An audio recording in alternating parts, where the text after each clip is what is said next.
In the early days of the Pacific War, the skies belonged to Japan. A single aircraft, the Mitsubishi A6M Zero, had become a symbol of Imperial Japanese invincibility. Its shadow stretched across the vast ocean, from Pearl Harbor to the Dutch East Indies, instilling a deep sense of dread in Allied pilots. To face a Zero was to face almost certain defeat. The Japanese military, buoyed by this aerial supremacy, believed their dominance was absolute, a divine mandate. This confidence, this feeling of being untouchable, was largely built on the wings of this one extraordinary fighter. So what made the Zero so special? Why did it become the undisputed king of the Pacific skies? The legend of the Mitsubishi Zero wasn't just propaganda. It was a terrifying reality for anyone who flew against it. When it first appeared in 1940, it was a revolution in aircraft design. Imagine this, a fighter that could outturn, outclimb, and outrange anything the Allies had. It was incredibly lightweight, stripped of heavy armor and self-sealing fuel tanks, all in the pursuit of unparalleled agility. This made it a dancer in the sky, a phantom that could twist and turn, getting on an opponent's tail with breathtaking speed. Its pilots could engage in dogfights hundreds of miles from their carriers, a feat unheard of at the time. With its combination of two 20mm cannons and two machine guns, it packed a serious punch. For nearly 2 years, the Zero was the apex predator, and the Pacific was its hunting ground. Faced with this aerial nightmare, America's primary naval fighter was the Grumman F6F Wildcat. Compared to the nimble Zero, the Wildcat was a brawler. It was heavier, slower, and couldn't turn nearly as sharply. American pilots found themselves in a desperate struggle for survival. They couldn't go toe-to-toe with a Zero in a classic turning dogfight. That was a recipe for disaster. Instead, they had to rely on teamwork and tactics that played to the Wildcat's strengths, its ruggedness and its ability to dive. Pilots like Lieutenant Commander John Jimmy Thach developed innovative strategies, like the Thach Weave, where two Wildcats would fly in formation, covering each other's blind spots to lure Zeros into a trap. It was a tough, grinding, defensive war. The Wildcat held the line, but just barely. America desperately needed a new champion, an aircraft that could not just survive against the Zero, but dominate it. The success of the Zero created a culture of supreme confidence, almost arrogance, among Japanese naval pilots. These were the best of the best, trained through a brutal and highly selective program. They were the samurai of the skies, embodying the Bushido code. They saw themselves as an elite warrior class, far superior to the American pilots, whom they often viewed as amateurish and lacking in fighting spirit. This mindset was reinforced with every victory. They were masters of their craft, skilled in intricate dogfighting maneuvers that left their opponents bewildered. This elite status, however, contained the seeds of its own destruction. Their belief in their own invincibility and the perfection of their aircraft made them resistant to change and blind to the storm that was gathering on the horizon. They believed their skill and the Zero's agility were all they would ever need. That storm arrived in the form of a new American fighter, the Grumman F6F Hellcat. When Japanese pilots first saw it, their initial reaction was one of derision. It was huge, bulky, and looked like another typical American design, a clumsy flying tank. It was the antithesis of their own lightweight, agile philosophy. They assumed it would be slow, sluggish, and an easy kill, just like the Wildcats they had been feasting on. The Hellcat looked sturdy, sure, but in the intricate dance of aerial combat, they believed its size would be a fatal flaw. They prepared to meet this new opponent with the same tactics that had brought them so much success, confident that their Zeros would once again fly circles around the lumbering American machine. The stage was set for one of history's greatest aerial showdowns. But underestimating the Hellcat was a colossal mistake. What the Japanese pilots failed to grasp was the sheer power lurking under its hood.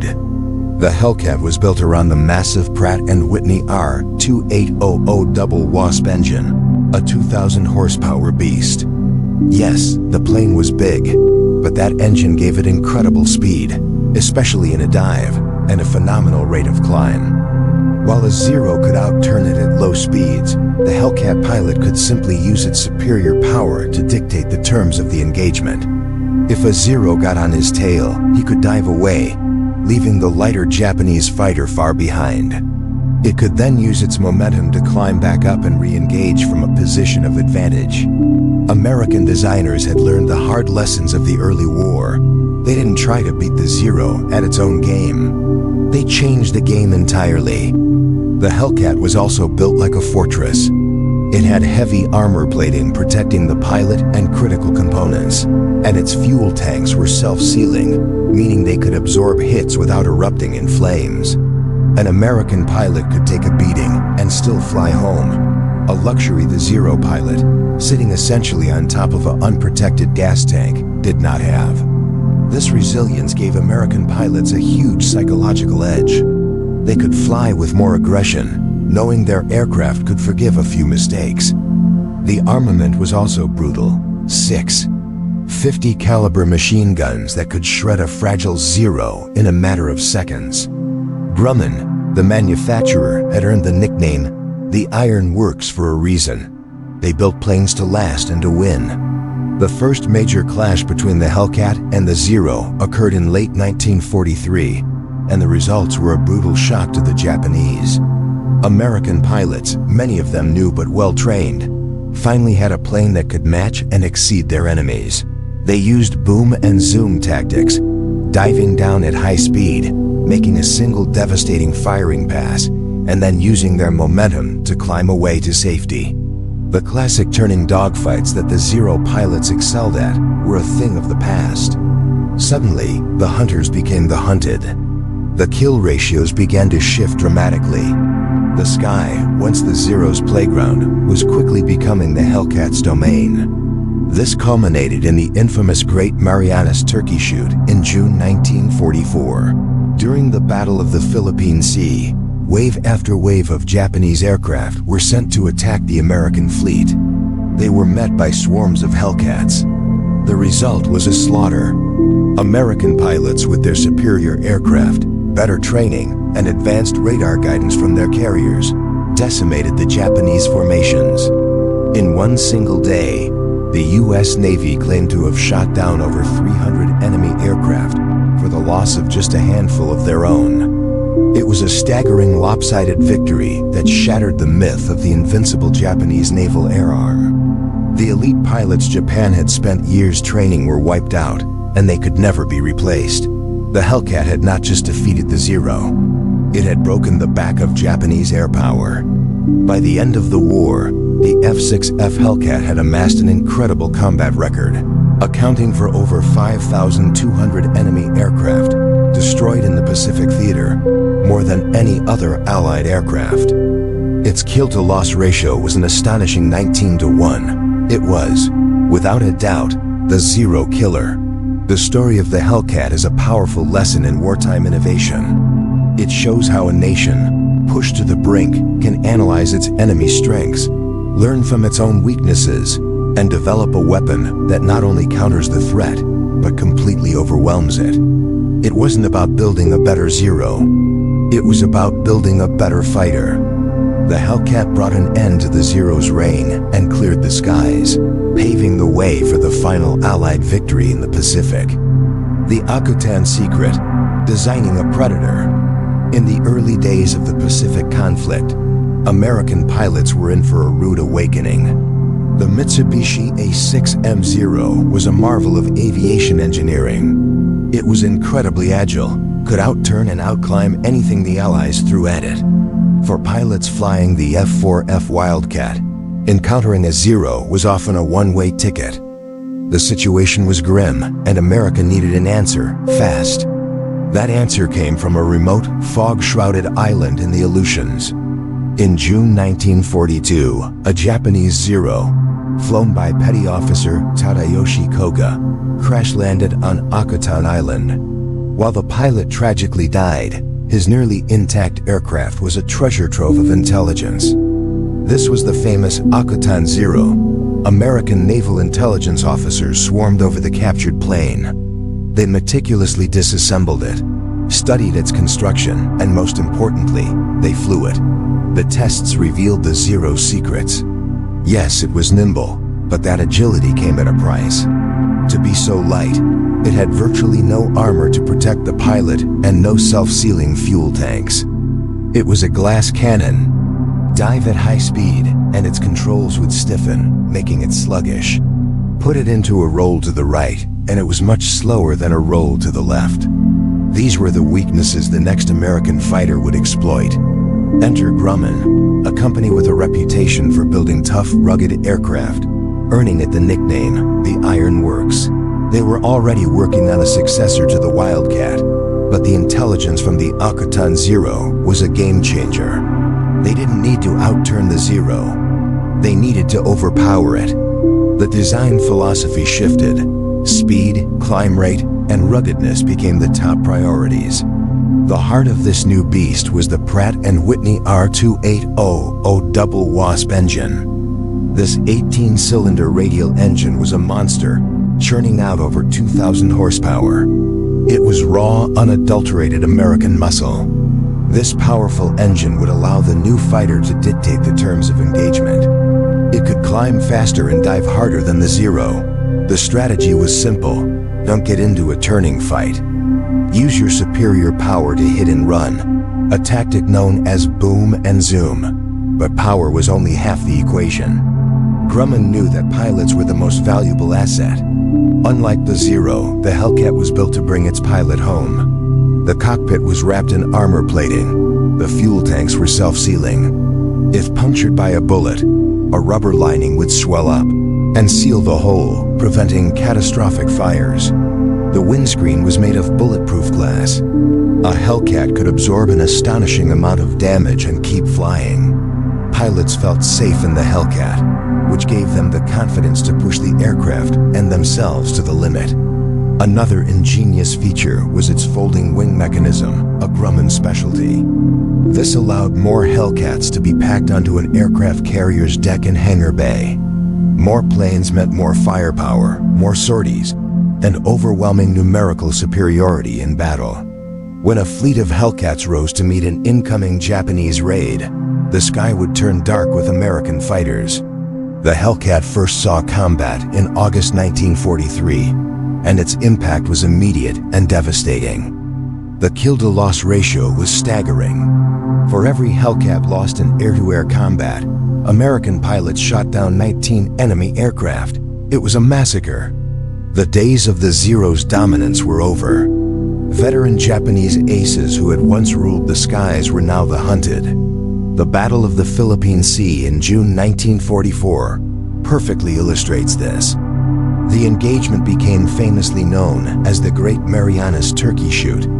American Hellcat pilots, many of them fresh from training, decimated the experienced but overwhelmed Japanese naval air forces. In one of the most lopsided air battles in history, hundreds of Japanese aircraft were shot down for the loss of just a handful of Hellcats. The Hellcat had not just leveled the playing field, it had tilted it completely. The design was so effective that it became the U.S. Navy's main fighter for the remainder of the war. More aces were made in the Hellcat than in any other American fighter. It was the right plane at the right time, a perfect blend of captured intelligence, brilliant engineering, and raw power.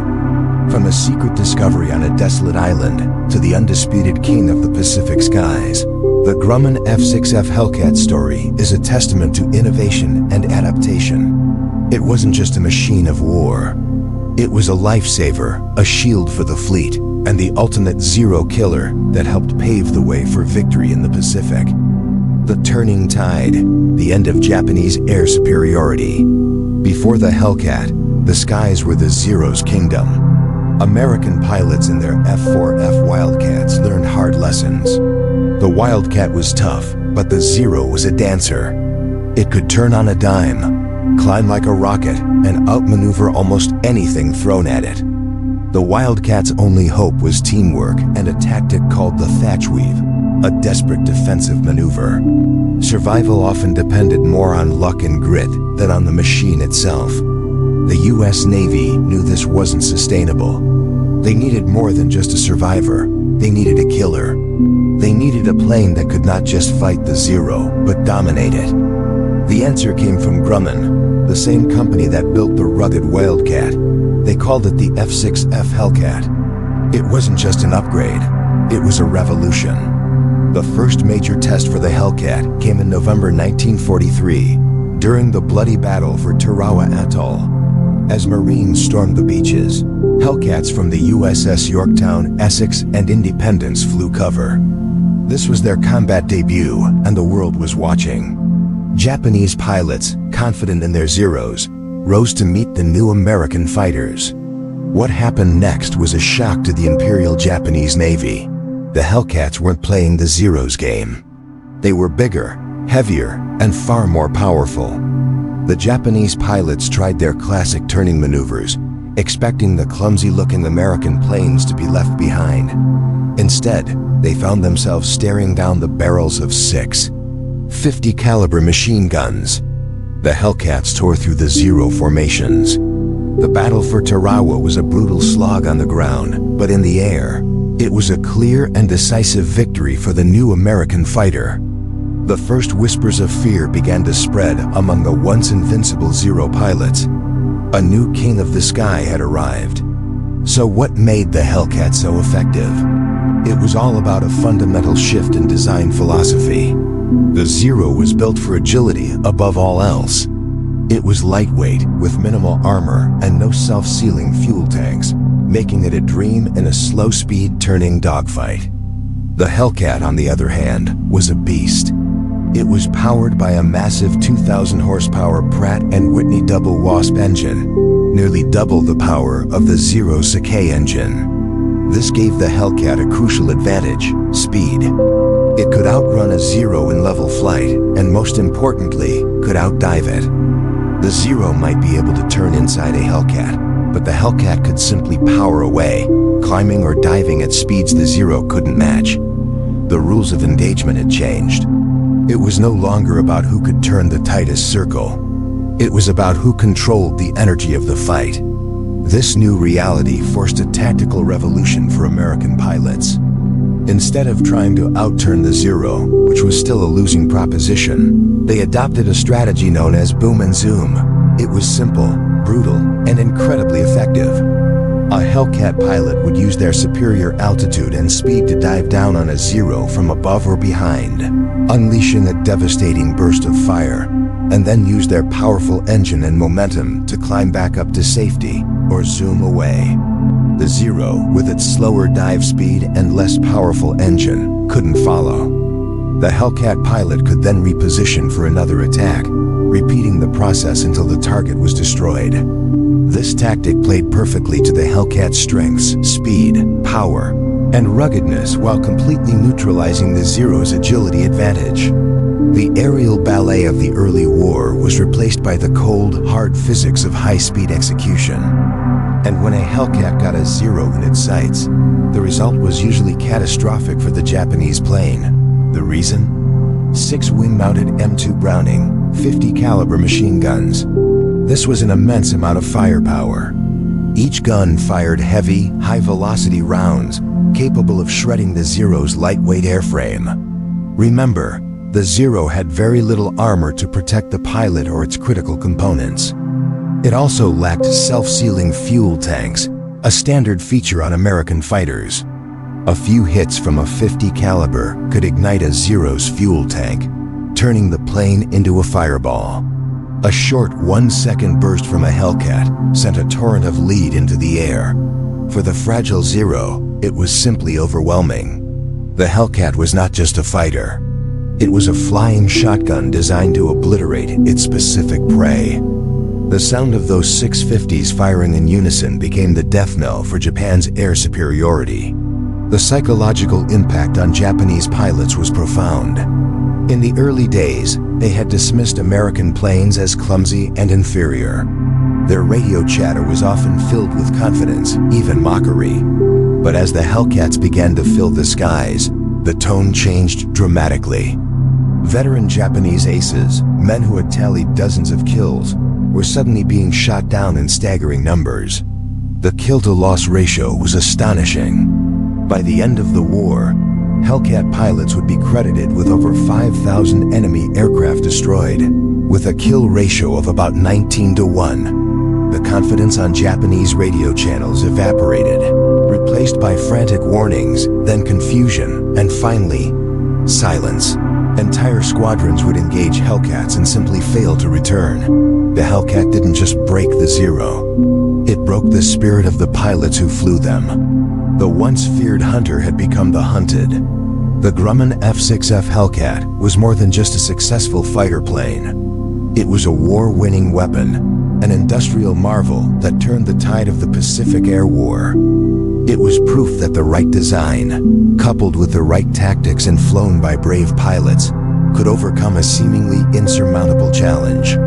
It took the Zero's greatest strength, its agility, and made it irrelevant. It replaced the intricate dogfight with overwhelming speed and firepower. From the slaughter of the Marianas Turkey Shoot to the final defense of Japan itself, the Hellcat swept the skies clean, earning its legendary status as the ultimate Zero killer. It wasn't the most elegant or the most advanced plane of the war, but for the job it was designed to do, it was simply perfect. The Great Marianas Turkey Shoot, a massacre in the clouds. Back in the early days of World War II, the Japanese Mitsubishi A6M Zero was the king of the skies. It was fast, incredibly agile, and outmaneuvered every Allied fighter it faced. American pilots called it the flying coffin for a reason. Getting into a dogfight with a Zero often felt like a death sentence.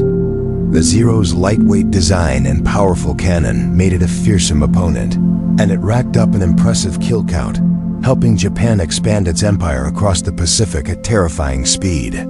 The Allies were in desperate need of an answer, a fighter that could not only match the Zero but dominate it. The stakes couldn't have been higher. That answer came in the form of a beast, the Grumman F6F Hellcat. This wasn't just an upgrade. It was a revolution in naval aviation. Unlike the delicate Zero, the Hellcat was built like a flying tank. It was heavily armed with 6 .50 caliber machine guns, packed a powerful Pratt & Whitney R2800 double Wasp engine, and most importantly, it was tough. It had self-sealing fuel tanks and over 200 pounds of cockpit armor, features the Zero completely lacked. This meant a Hellcat pilot could take a hit and another and still fly home. The Zero, stripped of all protection to save weight, would often disintegrate after just a few well-placed shots. The Hellcat's design philosophy was simple: survive. Grumman engineers listened directly to the combat reports from pilots flying its predecessor, the Wildcat. They knew American pilots couldn't outturn a Zero, so they didn't try to. Instead, they gave the Hellcat immense horsepower and a rugged airframe. This allowed pilots to use a new set of tactics: boom and zoom.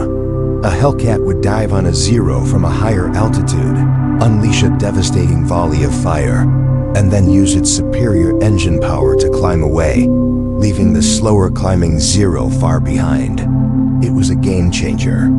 The era of the Zero's dominance was about to come to a violent end. The ultimate proving ground for the Hellcat came in June 1944, during the Battle of the Philippine Sea. The Japanese Navy threw everything they had at the American fleet, launching wave after wave of carrier aircraft. This was the moment of truth. What happened next went down in history as the Great Marianas Turkey Shoot. Over the course of 2 days, American naval aviators, the vast majority flying Hellcats, absolutely decimated the Japanese air groups. Picture this: hundreds of Japanese planes, a mix of Zeros and other bombers, swarming towards the American carriers. But instead of panic, they were met by a wall of Hellcats. The US Navy had a crucial advantage: radar. They could see the Japanese formations coming from over 100 miles away, giving them plenty of time to scramble their fighters and position them perfectly for interception.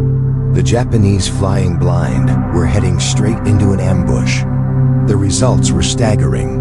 On the first day alone, American pilots claimed over 300 Japanese aircraft shot down. One pilot famously radioed back, Hell, this is like an old-time turkey shoot, and the name stuck forever. The Hellcats were simply unstoppable. They were faster, could climb better, and could take punishment that would have shredded a Zero. Japanese pilots, who were used to being the hunters, suddenly found themselves the hunted. Their tactics, perfected in the early years of the war, were now useless against this new American monster.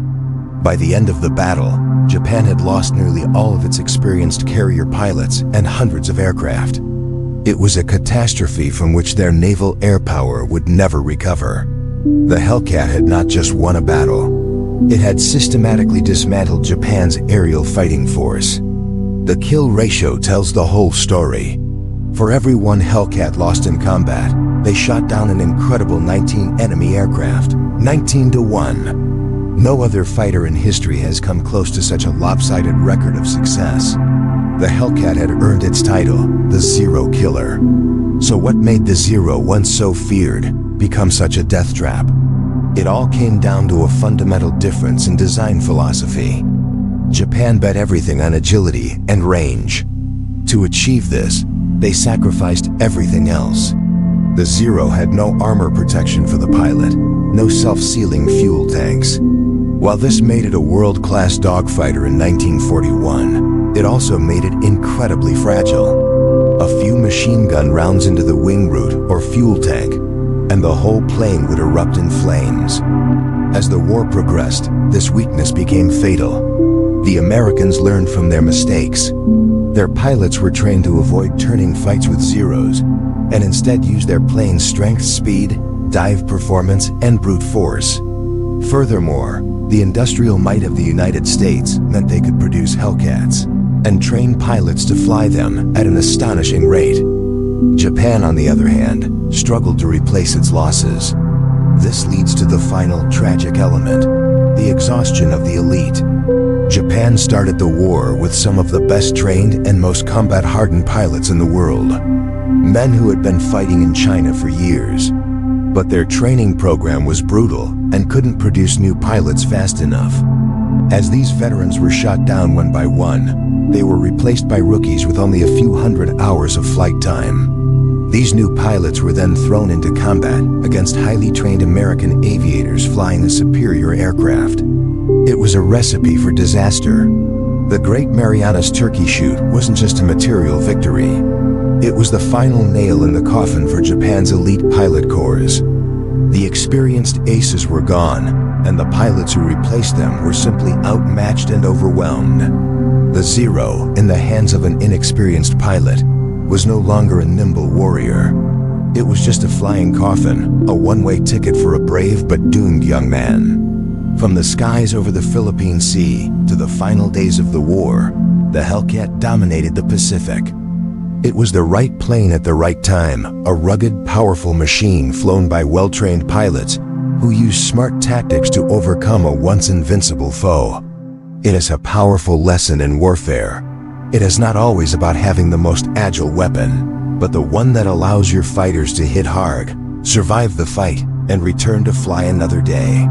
The Grumman F6F Hellcat did that better than any other plane in the sky. The Ace Maker, the legacy of the F6F Hellcat. Before the Hellcat arrived, American pilots in the Pacific faced a terrifying opponent, the Mitsubishi A6M Zero. The Zero was incredibly agile, lightweight, and deadly in a dogfight. Early American fighters like the F4F Wildcat struggled to keep up. They were tougher, sure, but the Zero could outturn and outclimb them. The US Navy knew they needed a game changer, something that could meet the Zero on its own terms and win. The answer was already on the drawing board at Grumman, a company known for building tough, reliable aircraft. They took everything they learned from the Wildcat's encounters with the Zero and poured it into a new design. The goal was simple: create a fighter that could outperform the Zero in every critical way. The result was the F6F Hellcat, and what a result it was. From its first combat mission in August 1943, the Hellcat began to build a fearsome reputation. Pilots immediately fell in love with it. It was fast, powerful, incredibly durable, and armed to the teeth with 6 50 caliber machine guns. Unlike the nimble but fragile Zero, the Hellcat could take a beating and keep flying. It had armor plating to protect the pilot and self-sealing fuel tanks that could absorb hits without exploding. This combination of firepower, speed, and survivability was exactly what was needed. So just how successful was the Hellcat? The numbers are staggering. Over its 2 years of service, the F6F is credited with downing 5,223 enemy aircraft. That's more than any other Allied naval aircraft in any theater of the war. To put that in perspective, Hellcats were responsible for roughly 75% of all aerial victories claimed by the US Navy in the Pacific. Its kill-to-loss ratio was an incredible 19-to-1. For every Hellcat lost in air-to-air combat, 19 enemy planes were shot down. This record has led many to argue that the F6F was the single most successful fighter in history. But why was the Hellcat so deadly? It wasn't just about the plane's specs. It was about how it matched up against its primary adversary. The Hellcat was designed specifically to counter the Zero's strengths and exploit its weaknesses. While the Zero was a master of turning dogfights, the Hellcat pilots were trained to use different tactics. They used their superior speed and horsepower to dictate the terms of the engagement. They would dive on Zeros from above, make a firing pass, and then use their powerful engine to climb away, leaving the Zero struggling to follow. This tactic, known as boom and zoom, was devastatingly effective. The Hellcat was also incredibly forgiving to fly. This is where the Ace Maker nickname really comes into play. A new pilot, fresh out of training, could step into a Hellcat and be competitive almost immediately. It was stable, easy to handle, and had excellent visibility from the cockpit. The wide landing gear made carrier landings one of the most difficult things a pilot has to do, much safer than in earlier aircraft. This meant that the US Navy could train pilots faster and get them into combat with a higher chance of survival and success. The plane didn't just help experienced aces rack up kills. It turned rookies into seasoned veterans, and veterans into legends. Over 300 US Navy pilots became aces while flying the Hellcat. The Hellcat's dominance wasn't limited to daylight hours either. As the war progressed, the Japanese increasingly turned to night raids to attack American fleets. To counter this, a special version of the Hellcat was developed, the F6 Fane, a dedicated night fighter. Equipped with a new radar system housed in a pod on the wing, these night Hellcats could hunt in total darkness. They became the masters of the night sky, stalking and destroying Japanese bombers before they could even get close to their targets. This completely shut down the effectiveness of Japan's nighttime bombing campaign, further cementing the Hellcat's control of the air, 24/7. But what did the pilots on the other side think? After the war, when Japanese pilots were interviewed, they spoke of the Hellcat with a mix of fear and respect. Many veteran Zero pilots who had once felt invincible described their first encounter with a Hellcat as a complete shock. They were used to being the fastest and most agile planes in the sky. Suddenly, they were facing an opponent that could outclimb them, outdive them, and absorb an astonishing amount of damage. Saburo Sakai, one of Japan's greatest aces, noted that the Hellcat's arrival marked the end of the Zero's reign. He and other survivors acknowledged that the F6F was a superior machine that changed the very nature of air combat in the Pacific. In the end, the F6F Hellcat was more than just a great fighter. It was the right plane at the right time. It arrived in the Pacific when the US Navy needed it most and systematically dismantled the air power of the Japanese Empire. It saved countless Allied lives, both in the air and on the ships below. It gave its pilots the confidence and the tool they needed to achieve total air superiority, paving the way for the final victory in the Pacific. From its rugged design to its incredible combat record, the Hellcat proved itself to be one of the greatest warplanes ever built. It wasn't just the Zero killer. It was truly the plane that won the Pacific. Thanks so much for watching. If you found this piece of history as fascinating as I do, make sure to hit that like button. and subscribe for more stories about the incredible engineering and industry that shaped our world. See you in the next one.